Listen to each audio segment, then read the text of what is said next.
काजल बहू, अरे ओ काजल बहू। हाँ मम्मी जी, आपने बुलाया? अरे हाँ काजल बहू, मैंने ना तुम्हारे लिए एक सरप्राइज प्लान किया है। वो क्या मम्मी जी? वो क्या है ना बहू, तुम और संदीप शादी के बाद कहीं गए ही नहीं हो बाहर घूमने के लिए। वो क्या है ना, कभी कुछ तो कभी कुछ, कोई ना कोई काम लगा ही रहा है। तुम्हें तो कहीं बाहर घूमने का मौका ही नहीं मिला बहू। अरे नहीं मम्मी जी, ऐसी तो कोई भी बात नहीं है। अभी पिछले ही महीने तो हम लोग गए थे ना घूमने के लिए, वैष्णो देवी। अरे बहू, मैं तो तुम्हारी और संदीप की बात कर रही हूँ, तुम दोनों की। और सुन, कल सुबह हम दोनों बाहर मार्केट शॉपिंग के लिए चलेंगे। तुम ना बहू शिमला जाना घूमने के लिए, और शिमला में तो सर्दी भी बहुत होगी, तो वहाँ के कपड़े तो खरीदने पड़ेंगे, उसके लिए शॉपिंग तो करनी पड़ेगी। लेकिन मम्मी जी, लेकिन कुछ भी नहीं बहू, मैंने तुम्हें बता दिया है ना, मैं तुम्हें शॉपिंग के लिए लेके चलूंगी, क्योंकि वहाँ पे सर्दी बहुत होगी। वो सब तो ठीक है मम्मी जी, लेकिन ये ना बहुत ही ज्यादा गुस्सा करेंगे। कल ही बोल रहे थे कि आजकल बहुत ही ज्यादा खर्चा हो रहा है घर में। अरे बहू कोई नहीं, संदीप को बोलने दे, बोलता है तो। लेकिन ये टाइम और ये समय वापस नहीं आएगा। एक बार बच्चों के अंदर मोह माया आ जाएगी ना, फिर देखना घर से बाहर निकलना भी नहीं हो पाएगा। एक बार बच्चों का टाइम आएगा ना, फिर तो तुम भूल ही जाना बाहर घूमना। कल चलते हैं शॉपिंग के लिए बहू। ठीक है बहू। मम्मी जी भी ना कितनी अच्छी हैं। अरे बहू, मैं तो बहुत ही ज्यादा थक गई आज तो। हाँ मम्मी जी, आप सही बोल रहे हो, कितना ज्यादा घूमना पड़ा ना हम लोगों को। और मम्मी जी, आपने इतने महंगे महंगे कपड़े मुझे दिला तो दिए, लेकिन ये ना मुझे बहुत डांटेंगे देखना। जब इनको पता चलेगा ना कि मैंने इतने महंगे महंगे कपड़े खरीदे हैं, तो ये मुझे बोलेंगे कि इतने महंगे कपड़े खरीदने की जरूरत ही क्या थी। अरे तो तू भी बोल देना संदीप को कि मैंने नहीं खरीदे, मुझे तो मेरी सास ने दिलाए हैं। ठीक है मम्मी जी, मैं तो आपको ही आगे कर दूंगी। हाँ बहू ठीक है, अब जा एक कप चाय का बना के ले आ मेरे लिए। और सुन बहू, ये बैग रखे हैं, ये भी लेके जा। जी मम्मी जी। अरे वाह भाभी, घर में कोई आए और आपको पता भी ना चले। भाभी, अरे ओ भाभी। अरे दीदी आप, अरे आइए दीदी बैठिए। हाँ भाभी, मैं तो बैठूंगी ही, आप भी अपनी नींद पूरी कर रहे हो? अरे नहीं दीदी, बस यूं ही बैठी थी तो आंख लग गई। और दीदी आप यूं अचानक से कैसे आना हुआ? आपने फोन करके बताया भी नहीं कि आप आने वाले हो। अरे भाभी, आप भी ये कैसी बातें कर रही हो? अब भाई के घर में आने के लिए भी मुझे पूछना पड़ेगा क्या? अरे नहीं नहीं दीदी, इसमें पूछने वाली कौन सी बात है, मैंने तो ऐसे ही बोल दिया आपको। अब तो मैं यहाँ पे रह के खूब खातिरदारी करवाऊंगी बहू से। अरे मैं भी तो देखूं कैसी आई है संदीप की बहू, कम से कम 15 दिन तो रुकूंगी मैं इस बार। अरे हाँ दीदी, आपका ही घर है, आप चाहो तो महीना भर रुको, हमने आपको कौन सा मना किया है। अरे भाभी, आप तो मना कर भी नहीं सकती, मेरे भाई का जो है ये घर। अरे भाभी, आप बहुत तारीफ करते हो ना अपनी बहू की, मैं भी तो देखूं जरा कैसी है आपकी बहू। अरे दीदी, ये सब देखने के लिए तो आपको फिर से आना पड़ेगा यहाँ रुकने के लिए। क्यों, क्या हो गया? बहू की तबीयत तो ठीक है ना? कहीं काम करते करते थक तो नहीं गई? साल भर जो शादी को हो गया है, अब तो अपने रंग दिखाएगी ही, सारी बहुएं ऐसी ही तो होती हैं। महीने 2 महीने तो ठीक रहती हैं, फिर तो वो सास की भी सास बन जाती हैं। भाभी, मैंने तो आपको इससे भी अच्छी लड़की बताई थी, तब तो आपने रिश्ता किया नहीं संदीप का। वो तो इतनी अच्छी लड़की थी कि तुम्हारे पैर भी धो धो के पीती।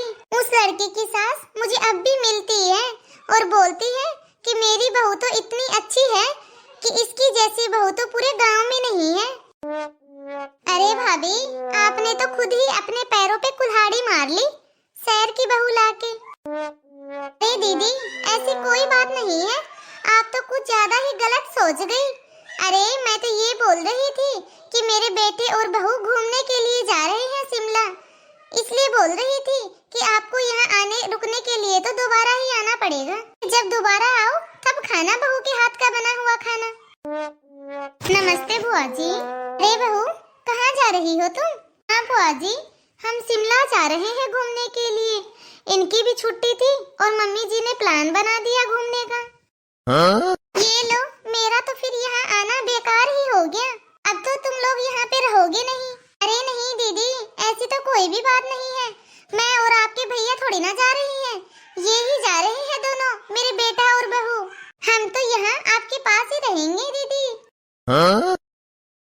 क्या बात कर रहे हो भाभी आप और भैया नहीं जा रहे? ये कौन सी नई रिवाज निकाल ली है अब आपने? अरे बहू, ये कौन सा तरीका है? तुम तो यहाँ आते ही अपनी मनमानी चलाने लग गई। अरे बुआ जी, अब मैंने क्या कर दिया? किया नहीं तो क्या, अब तुम यहाँ बाहर घूमोगी और मेरे भैया और भाभी यहाँ घर पे रहेंगे। अरे सब लोग क्या कहेंगे कि कैसे बेटा और बहू है, माँ बाप को घर पे ही छोड़ के चले गए। मेरे भैया और भाभी को भी ले जाती बहू, ये कौन सा भारी पड़ रहे थे तुम्हारे ऊपर? हाँ भाई, आजकल तो जमाना ही बदल गया है। आजकल की बहुओं को तो सिर्फ और सिर्फ अपने आप से ही मतलब रहता है, किसी और से तो कोई भी मतलब नहीं रहता। अरे भाई, आजकल के बच्चों को तो माँ बाप से शर्म जो आने लगी है, बूढ़े माँ बाप जो ठहरे। अरे बहू, मेरा भतीजा संदीप तो नादान है, लेकिन तू तो समझदार है।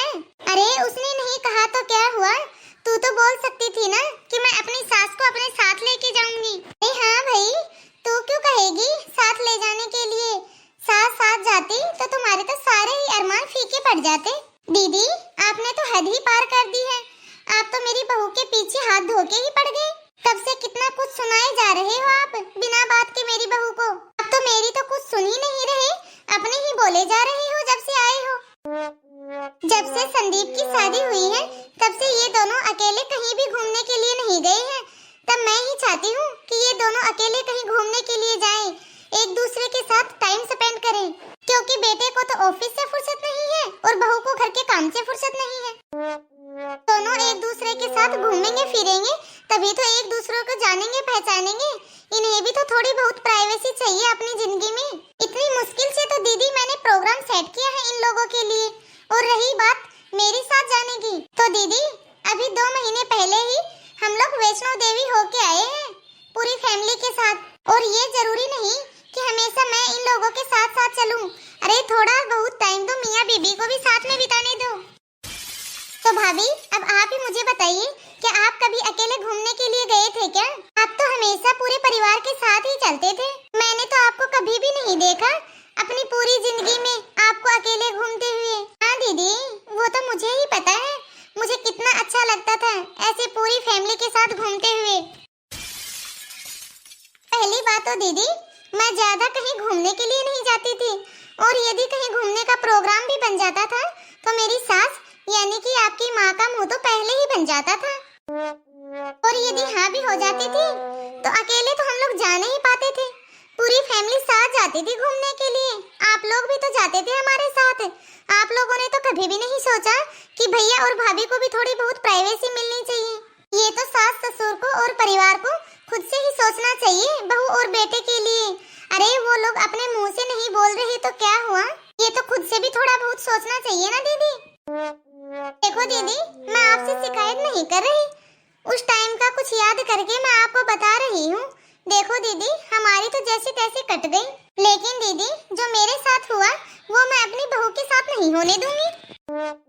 ठीक है भाभी, मुझे इससे क्या, तुम जानो और तुम्हारी बहू जाने, मैं तो तुम्हारी ही भलाई के लिए बोल रही थी भाभी। अरे बहू जा, एक कप चाय बना दे अपनी बुआ जी के लिए, बेचारी ज्ञान देते देते थक गई होगी, गला सूख गया होगा इनका। हाँ बहू, पकौड़ी बना देना चाय के साथ इनके लिए, बहुत ही पसंद है इनको। जी मम्मी जी, अभी बना के लाती हूँ। दीदी मेरी बात का बुरा मत मानना, लेकिन हमें भी वक्त के साथ थोड़ा बदलना चाहिए। क्यों दोस्तों, आपको मेरी बात कैसी लगी? यदि आपको मेरी बात पसंद आती है तो कमेंट बॉक्स में कमेंट करके अपनी राय जरूर दें। और हाँ दोस्तों, वीडियो को लाइक और शेयर करना ना भूलें। और यदि अभी तक आपने हमारे इस चैनल को सब्सक्राइब नहीं किया हो तो फटाफट से बेल आइकन दबा के चैनल को सब्सक्राइब करें ताकि ऐसे ही मजेदार वीडियो आप तक पहुंचते रहे। तो धन्यवाद दोस्तों, अब मिलते हैं अगले